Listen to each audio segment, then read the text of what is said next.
धार गौशाला मामले में लगी याचिकाओं पर 19 फरवरी को सुनवाई होने के बाद हाईकोर्ट इंदौर डबल बेंच ने ऑर्डर सुरक्षित रख लिया है। ऐसे सोमवार को जारी किया गया। इसमें हिंदू पक्ष की याचिका को मंजूर करते हुए पूरे भोजशाला व कमाल मौलाना मस्जिद की वैज्ञानिक तरीके से सर्वे खुदाई करने का आदेश दिया गया है।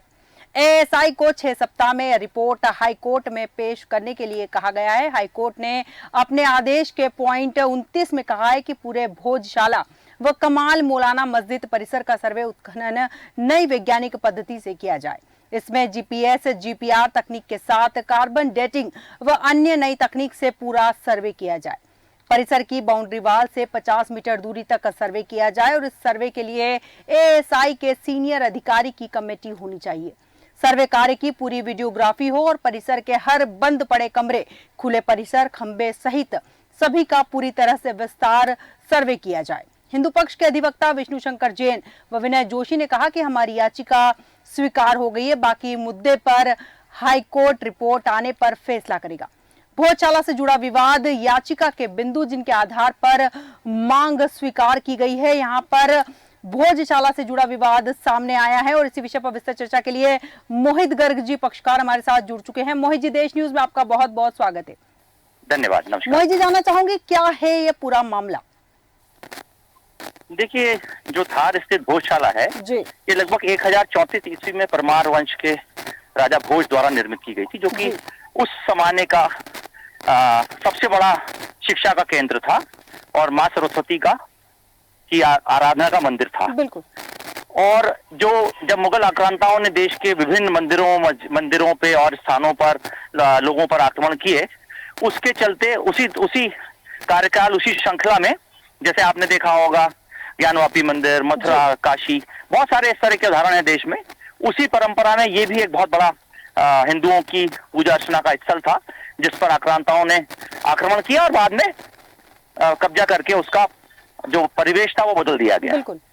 तो हमने इसी पर याचिका लगाई इंदौर खंडपीठ में, जो लगभग 1.5 वर्ष पहले लगाई थी, बट चूंकि अपनी न्यायिक प्रक्रिया होती है, जिसके चलते वो 9 मार्च को उसका 19 फरवरी को उस पर चर्चा हुई थी और डबल बेंच ने उसका निर्णय सुरक्षित रख लिया था, जो कि आज हमारे पक्ष में न्यायालय ने जारी किया, जिसमें उन्होंने एएसआई को सर्वे करने के लिए तकनीकी रूप से खुदाई करके और जीपीएस और मशीनों के द्वारा और 6 सप्ताह के अंदर उसकी रिपोर्ट न्यायालय में प्रस्तुत करने के आदेश दिए हैं। बिल्कुल। और वैसे आपको बताऊं कि अगर सामान्य तौर पर कोई व्यक्ति सामान्य आंखों से भी देखेगा तो जो कहावत है, अंधा भी देख के बता देगा कि ये हिंदुओं की आस्था का प्रतीक है। चाहे वहां के आप खंबे देख लें, चाहे मंडप देख लें, चाहे नक्काशी देख लें, चाहे संस्कृत श्लोक देख लें, मतलब किसी भी तरह से मुगल कालीन जो आर्किटेक्चर है उसका 0.1% भी कोई सबूत या चिन्ह वहां पर नहीं दिखते हैं।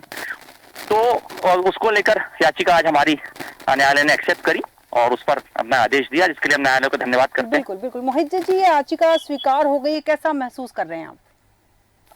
बहुत अच्छा महसूस कर रहे हैं और न्यायिक प्रक्रिया में ये हमारी जो मांग थी उसकी तरफ एक बड़ा कदम है, हमारे पक्ष में बड़ा कदम है। और हम 100% इस बात पर लेकर आश्वस्त हैं कि जिस दिन एएसआई का सर्वे आएगा, जो हमारी बात है वो शासकीय तौर पे, प्रामाणिक तौर पे एएसआई जो कि तकनीकी संस्था है, जो इस तरह के पुरातत्व विभाग की ओर से हमारी जो बात है, जो पक्ष हमने रखा है, उस पर शासकीय मोहर लग जाएगी और उसके बाद हमारा पक्ष और मजबूत होगा। बिल्कुल मोहित जी, सही बात कही आपने कि शासकीय मोहर लग जाएगी, लेकिन आपको नहीं लगता है कई बार शासकीय मोहर लगने के बाद भी जो विपक्ष है यहाँ पर, जैसे हम जिसकी बात करें हैं, जिसके खिलाफ आपने याचिका प्रस्तुत की थी, वो फिर विवाद खड़ा करेंगे?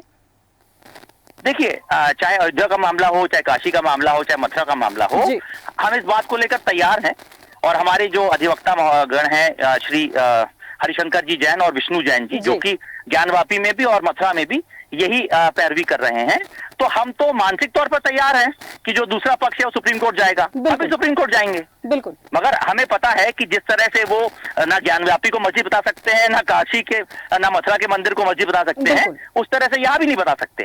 तो हम न्यायिक प्रक्रिया का सम्मान करते हैं और हम पूरी तरह आश्वस्त हैं कि न्यायालय का जो अंतिम निर्णय होगा सुप्रीम कोर्ट का, वो हमारे पक्ष में होगा और उसके बाद इसका जो प्रबंधन और वो सब हमको मिलेगा, जिसके पश्चात सनातन हिंदू धर्म के सभी लोग जब चाहेंगे तब इस मंदिर में, इस आस्था के स्थान पर जाकर पूजा अर्चना कर सके। बिल्कुल बिल्कुल मोहित जी, बहुत सही बात कही आपने कि आपको न्याय व्यवस्था पर भरोसा है और उसके भरोसे कर ऊपर ही आपने ये याचिका दायर की और याचिका स्वीकार भी हुई। अब आगे की कार्रवाई देखना भी दिलचस्प होगी कि क्या होता है मामले में। हालांकि सुप्रीम कोर्ट जाने की बात अगर विपक्ष करता है तो आप भी उसके लिए तैयार है और साफ प्रकृति बताती है अपनी चीजें। जिस तरह से हम इतिहास की घटनाओं पर नजर डालें तो इतिहास की घटना खुद को बता देती है और यहाँ पर भी जिस तरह से प्रमाण सामने आएंगे, 6 सप्ताह का जो समय दिया गया है, यहाँ पर एएसआई का सर्वे सामने आ जाएगा।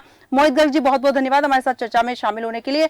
यहाँ पर मोहित जी ने बताया कि 6 सप्ताह के अंदर फैसला आ जाएगा और फैसला आने के बाद में बताया जाएगा कि क्या होगा। और यहाँ पर याचिका एक्सेप्ट करने के बाद में खुशी का माहौल भी देखने को